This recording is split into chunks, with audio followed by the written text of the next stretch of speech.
Con la muerte de Francisco Ayala ha terminado un tiempo. Tenía 103 años. Imaginen, era, literalmente, la conciencia de nuestro último siglo literario, político, histórico. Luis García Montero fue el comisario de los actos organizados en Granada con motivo del centenario del nacimiento de Ayala. Hoy, García Montero ha dicho que el autor granadino representaba la evidencia de la generación del 27 y de la literatura de la República. Como ha dicho el discípulo de Ayala, con su muerte, la literatura española ha perdido un referente fundamental que pone fin a una época deslumbrante. Cumpleaños que son muchos, son demasiados, ¿qué le voy a hacer? No puedo evitarlo. Yo soy bastante estoico y a calamidades como esta estoy dispuesto a aceptarlas con mucho gusto. Otras calamidades no, pero esta, qué calamidad tan buena. Después del fallecimiento ayer de José Luis López Vázquez y hoy de Francisco Ayala, el mundo de la cultura está helado, un poco más huérfano y desamparado.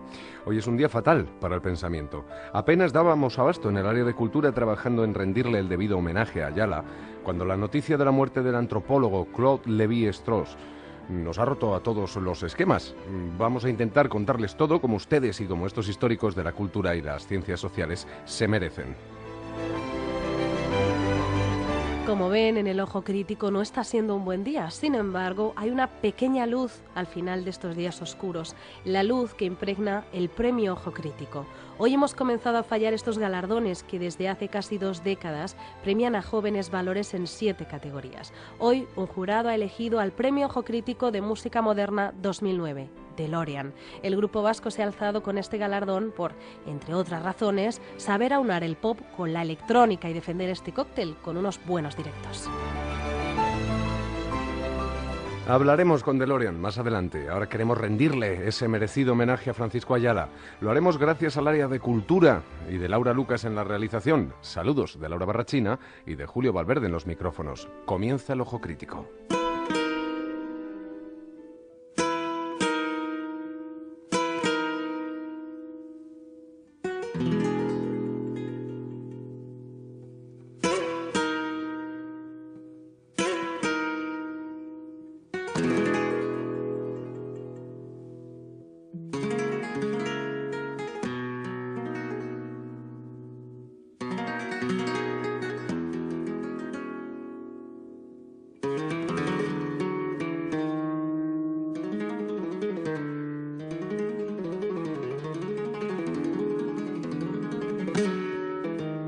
Su obra alcanza un siglo de literatura española y entronca con casi todas las corrientes. Era un todoterreno en el sentido más noble de la palabra y tanto dentro como fuera de sus textos se mostraba como una persona sagaz, crítica, divertida y pícara cuando quería serlo. Lo curioso es que Francisco Ayala nunca sintió que perteneciera a ninguna de las generaciones de principios del siglo XX y sin embargo estaba en medio de todas. Los años de gestación del nazismo le pillaron en Berlín, siendo un joven flacucho de Granada.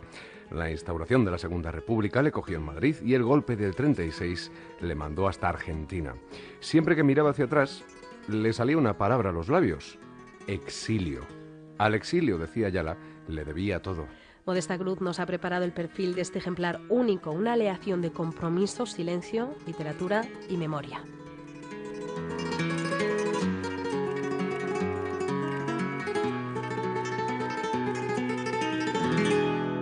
La gran paradoja en la vida de Francisco Ayala es que nació maduro y luego ha sido un joven centenario. Nació en 1906 en Granada. Fue el hijo mayor de una familia burguesa que se trasladó a vivir a Madrid cuando el futuro escritor tenía 16 años. Estudió Derecho y Filosofía y Letras y gracias a una beca amplió estudios en Alemania. A los 24 años era catedrático de Derecho Político y Sociología y poco después conseguía la plaza de letrado de las Cortes. Leía y escribía desde niño. Su primera novela la escribió a los 18 años en la mesa del comedor de su casa, según cuenta, con sus 6 hermanos pequeños haciendo ruido alrededor.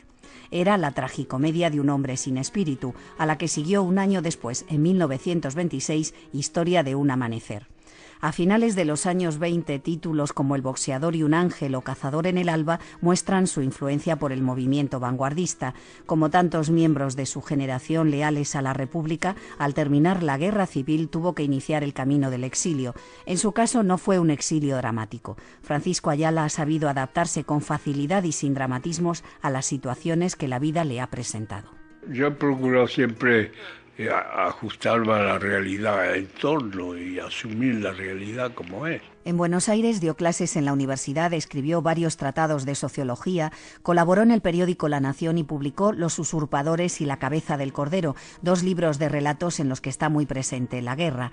En Puerto Rico, a donde se trasladó en 1950, fundó la revista La Torre y escribió Historia de macacos. Luego pasó a Estados Unidos. Fue profesor de literatura española en Princeton, Nueva York y Chicago. Y en ese país, Ayala, ya viudo, conoció a su segunda esposa, Caroline Richmond, una joven profesora que con el tiempo se convertiría en una de las principales especialistas en su obra.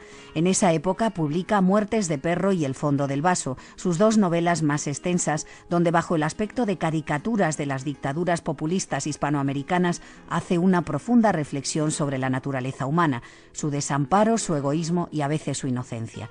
En 1960 volvió por primera vez a España, discretamente y sin hacerse ilusiones sobre lo que podía encontrar. Uno puede esperar cualquier sorpresa de la vida, buena y mala, y ha habido de todo, buenas y malas. Desde luego el reencontrarme con el país fue grato, me gustó mucho. Siempre con una mirada crítica, ¿no? Yo no me embelezo, desde luego, porque las cosas terribles que hay en este país no son para ponerse demasiado feliz. Pero bueno, con eso y todo me gusta. Estuvo pasando temporadas en nuestro país hasta que en 1977, al jubilarse como profesor, decidió regresar definitivamente. Unos años antes había publicado la que para muchos es su mejor obra y desde luego su obra más personal, El jardín de las delicias, un conjunto de piezas aparentemente muy heterogéneas que adoptan sin embargo una sorprendente unidad.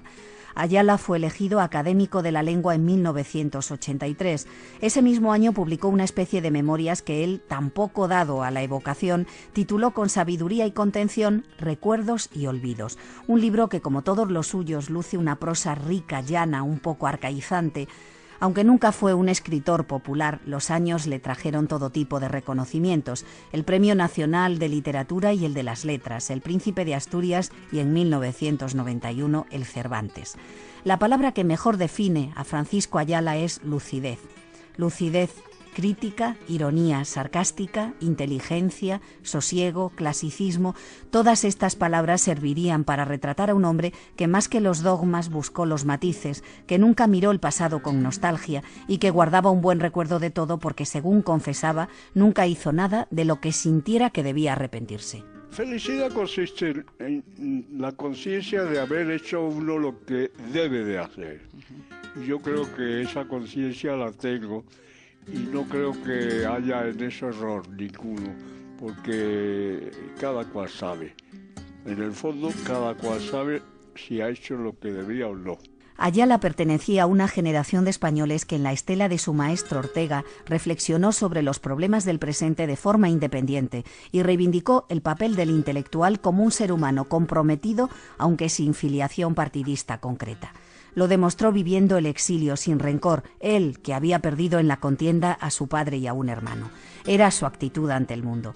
La lucidez le acompañó más allá de los 100 años.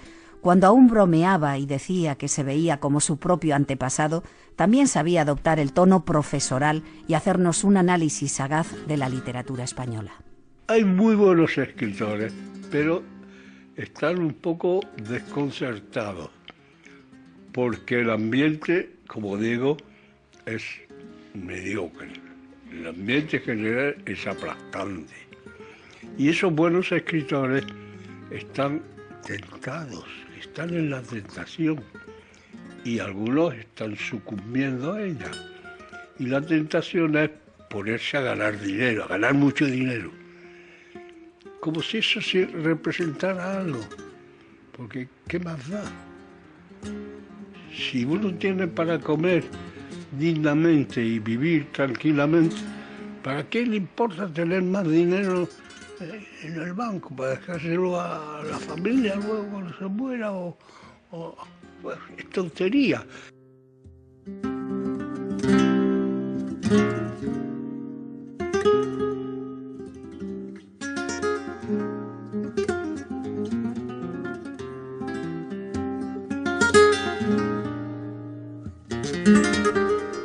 Siete y 17 minutos de la tarde, 6 y 17 minutos en Canarias. Luis Mateo Díez, miembro de la Real Academia Española y escritor. Buenas tardes. Hola, buenas tardes.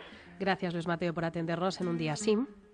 Encantado de estar con vosotros. Bueno, con la muerte de Francisco Ayala se nos va un trozo de todos los movimientos literarios que transitaron por el siglo XX español, las vanguardias, la generación del 27, la República, la literatura del exilio. ¿Se nos ha ido un trozo de nuestra historia literaria, política, social? Pues sí, se nos ha ido una parte sustancial de nuestro pasado, de un largo pasado, y sobre todo de un largo pasado lleno de muchas conmociones, donde ha habido prácticamente de todo. Don Francisco ha sido un testigo de todo eso, además un testigo comprometido, y además alguien que estuvo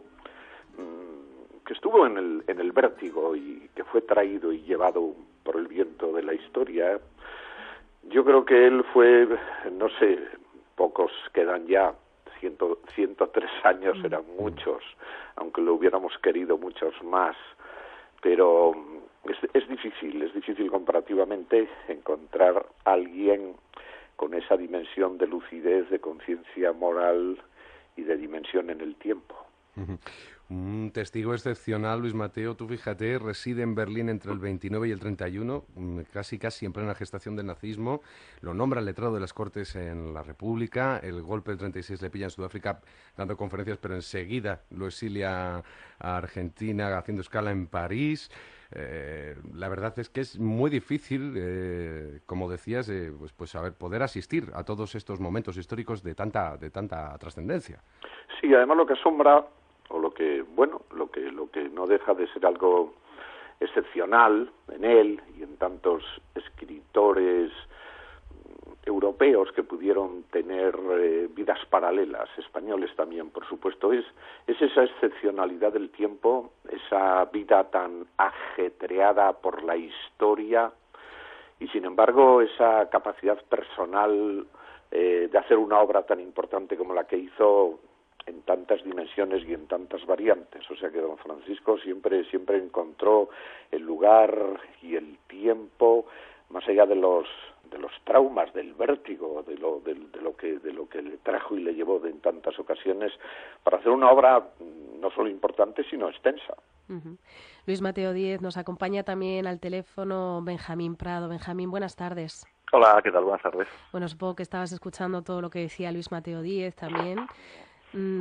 Con Francisco Ayala lo que más estamos repitiendo es que se nos va esa conciencia, se nos va ese escritor del último siglo de nuestras letras. ¿Con qué te quedas tú también, Benjamín?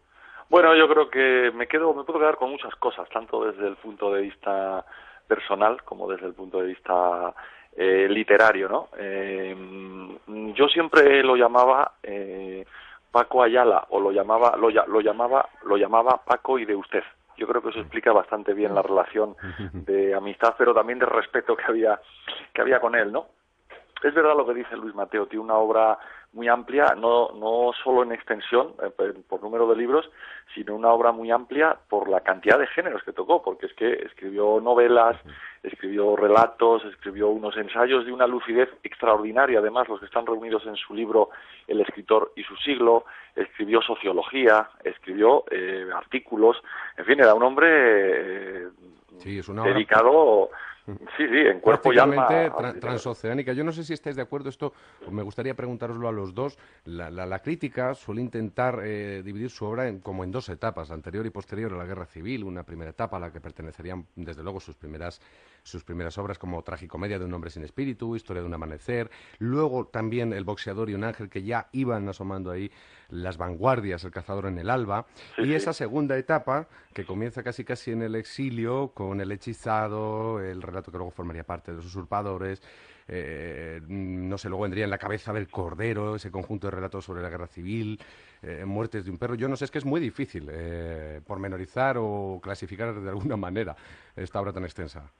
Bueno, me parece que, hombre, el tiempo incide y todos los movimientos, don Francisco, don Paco, como dice Benjamín, filtra todo lo que vive y está además en primera línea como escritor. Y como dice Benjamín, bueno, no olvidemos esa dimensión de pensadores y también de profesor, ¿eh? Sí. Él es... La otra faceta, claro. Claro.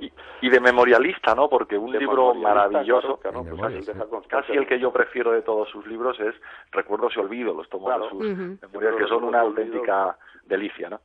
Está jalonada toda su obra por títulos fundamentales que seguro que dan también esa dimensión en el tiempo. Yo recuerdo que siempre le dije, a mí el libro de don Paco que más me gusta, bueno, y hacer una elección personal es una estupidez, en fin, fue uno de los primeros libros que yo leí después de sus cuentos y demás, es La cabeza del cordero. Un día se lo comenté a él y yo me di cuenta de que a él le agradaba mucho, ¿sabes? Le agradaba mucho. Estoy seguro de que era uno de sus libros preferidos. Me hizo algunas observaciones y, en fin, don Francisco era fundamentalmente, yo creo que lúcido, elegante y enérgico, ¿no? A mí esos tres, eso adjetiva perfectamente, me parece, su personalidad en lo que yo percibí en la convivencia y la amistad que con él tuve. Bueno, y muy amable y muy divertido, ¿no? Porque Paco tenía una fuera verdaderamente impactante, ¿no? Tenía una parte de afuera, parecía un hueso, ¿no? Parecía un tipo... Era enérgico, ¿no? Seco y tal, ¿no? Esa energía, oye, la tenía hasta en su presencia física, ¿no? Esos ojos de águila, esa mirada. Sí. Pero yo recuerdo que le comenté eso, él me hizo, en fin, por las observaciones que le parecieron en su generosa modestia. Oye, mucho tiempo después, un día se presentó en la Academia con La cabeza del cordero dedicado. Es el único libro suyo que yo tengo dedicado. La verdad es que yo soy poco, desgraciadamente, cazador de dedicatorias, pero me pareció un detalle tan bonito por su parte, ¿no? Meses después, la primera vez que me ve, me dice: Luis Mateo, le traigo aquí un libro para usted, ¿no? Era muy divertido, además. Era muy típica de don Francisco. Era muy divertido, Luis, además es que tenía una ironía muy granadina, ¿no? Yo siempre, a veces le decía, Paco, eso solo uno de Granada lo puede decir, ¿no? Cuando iba a cumplir 100 años, con la que se estaba liando, ¿no? Pues aquello, bueno, de los Reyes para abajo, aquello era un acontecimiento nacional, ¿no? Y digamos que cumplía los 100 años el viernes, ¿no? Esa semana, ¿no? El lunes estábamos comiendo con él, Luis García Montero y yo, y de pronto a los postres mira así con esa cara de picardía que se le ponía y dice: Benjamín, ¿sabe qué broma magnífica se me está ocurriendo? Digo, ¿cuál, Paco? Dice: morirme el jueves. Digo, hombre. Benjamín, Luis Mateo, dejadme que introduzca también la conversación. Nos está esperando nuestro colaborador y escritor Manuel Rico. Manuel, buenas tardes. Hola, buenas tardes, ¿qué tal? Sí, sabemos que tienes prisa, pero querías estar con nosotros también hoy, porque además de Francisco Ayala también, bueno, lo hemos mencionado, su prolífica obra también en el ensayo, que es lo que tú normalmente nos traes aquí los lunes. Sí, yo creo que hay un libro que es, digamos, proverbial, que es El escritor en su siglo, que ha tenido varias ediciones y es un autor que sistemáticamente ha estado explorando en la realidad social de las sociedades contemporáneas, y parece muy llamativo que un escritor de su edad, incluso en los últimos años de su vida, seguía investigando e indagando en aspectos tales como la relación de los medios de comunicación con las sociedades avanzadas, y sobre la relación de los medios de comunicación con la literatura. Es decir, que era un hombre muy inquieto y que no solo exploró el campo de la literatura, sino que también fue capaz de hablar de las grandes incertidumbres del hombre contemporáneo, también vinculadas a la política y a la sociedad. Y yo creo que eso no se da en todos los intelectuales. Es un hombre que estaba atento a lo que ocurría. Era raro no ir un día a su casa a que te invitara a un whisky y que te comentara algún artículo que habías escrito o alguna cosa que te había oído decir, y uno pensaba, de verdad, a los 100 años sigue este hombre mirando a ver lo que dice la gente en un periódico, ¿no? Es verdaderamente admirable, ¿no? Claro, tú hablas de los 100 años, pero el año pasado almorzamos con él, la directora del Instituto Cervantes, el director de Cultura y yo con él, y pues se iba a cumplir los 102 años. Y la verdad es que estaba tan lúcido como tú dices, y de verdad que planteaba una preocupación muy, digamos, intensa por la realidad política del país y por las realidades a las que yo hacía referencia antes. Es decir, no solo era el gran narrador de Muertes de perro y el gran innovador del cuento en los años 50 y 60 desde el exilio, sino que ha sido un hombre muy preocupado por la marcha de nuestra sociedad, algo que ya decía antes no es frecuente entre nuestros intelectuales. Es curioso, fíjate, cuando estaba en esto que dices, Manolo, cuando estaba, por ejemplo, haciendo la revista Realidad en Argentina, ¿no? Yo creo que fue el primero que escribió sobre nada de Carmen Laforet. El libro prácticamente acaba de salir en España, había habido algunas notas, y estaba tan atento que yo creo recordar alguna vez que estudié la figura de Laforet, que Ayala fue el primero que fuera de España, ya estuvo atento a ese libro, dijo que ese libro era una voz interesante y tal. O sea, fíjate hasta que estaba con el periscopio puesto siempre, ¿no? Sí, era uno de los exiliados. Algo parecido le pasaba a Juan Ramón Jiménez, que tenía una atención muy continuada a la realidad literaria de España, la realidad lírica. En el caso de Francisco Ayala, efectivamente, estaba muy atento a los nuevos fenómenos que se están produciendo en la novela. Nada era la gran novedad de la narrativa de posguerra, la gran innovación. Él estuvo muy atento, y estuvo atento también a otros fenómenos narrativos. Yo recuerdo algún texto sobre una novela de Luis Romero, un narrador barcelonés que escribió La Noria. Claro, era una novela que era muy parecida a La Colmena y que también parecía inspirada en Manhattan Transfer. Entonces yo creo que se preocupaban muchísimo por todas esas cosas. Era relacionaba también con la literatura de don Francisco en eso. Sí.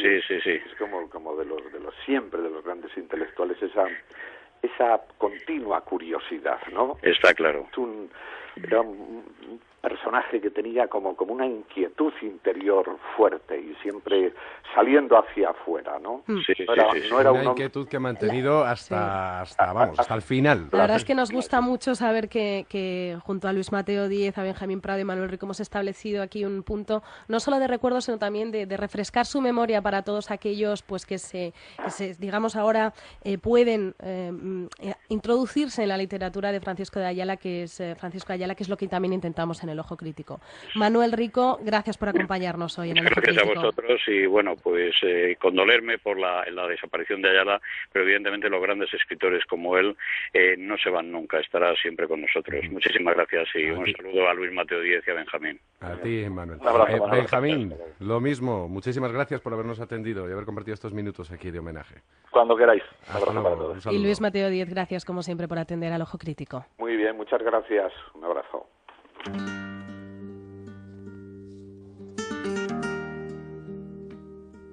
El mundo de la cultura está lamentando la pérdida de Francisco Ayala. Hemos escuchado a Víctor García de la Concha, a Luis García Montero, y también esta mañana en la Capilla Ardiente de José Luis López Vázquez, la ministra de Cultura, Ángeles González Sinde, lamentaba así la pérdida de Ayala. Era una persona excepcional, un escritor que como todos sabemos, además ha hecho un recorrido amplísimo por muchos aspectos distintos de la escritura, y que su visión de todo nuestro siglo y de la historia de nuestro siglo desde los años 20 para acá pues es importantísima, ¿no?